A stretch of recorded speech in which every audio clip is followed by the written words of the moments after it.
Hi, Ridgecrest family. It's so great to be able to share with you today about Matthew chapter 11, and I would encourage you to read it. I wish we would take time to read it together, but this video is very short, so maybe just hit pause and go read Matthew chapter 11. Maybe read it a couple times and you'll see the flow here.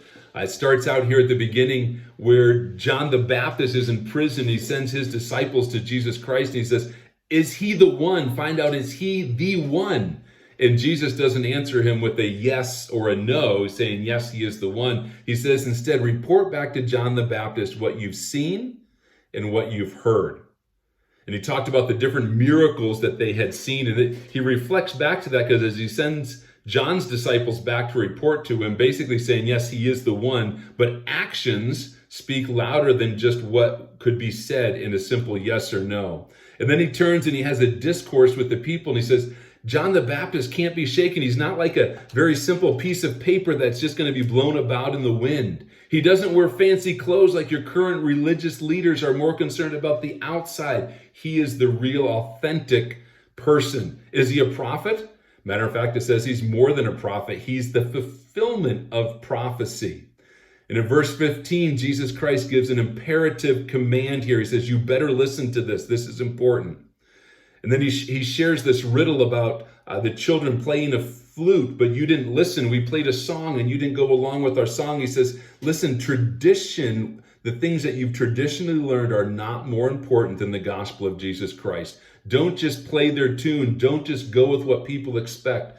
Understand who Jesus Christ is and understand who the message is. He says you have both extremes. You say John didn't eat.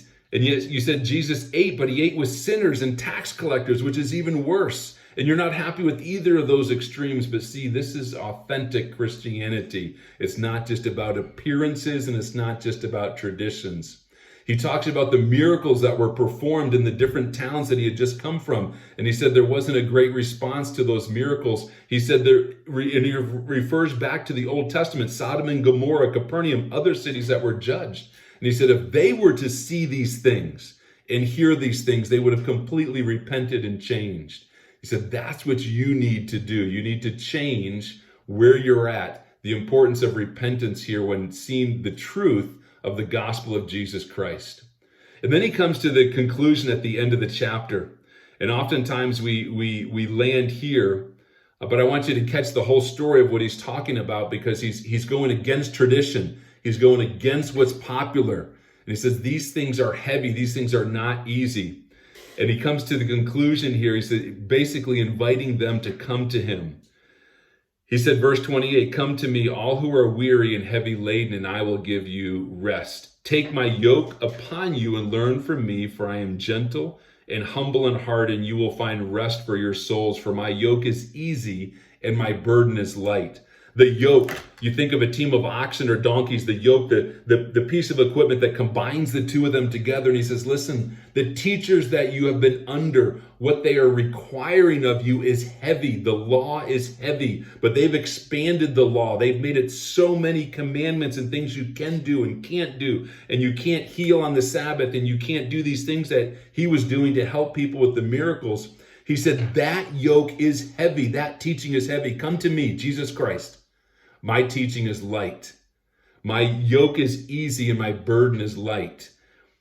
Taking these things on and doing things in your own strength is a heavy burden.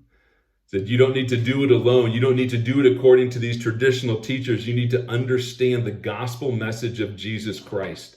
Does not mean that life is easy, but he says the burden is light. The yoke is easy. What I require of you. He said it's not something that intelligent people, not something that wise people can understand. He says, but I'm so thankful that the Father did it in such a way that children could understand it. It just makes sense. Come to Jesus.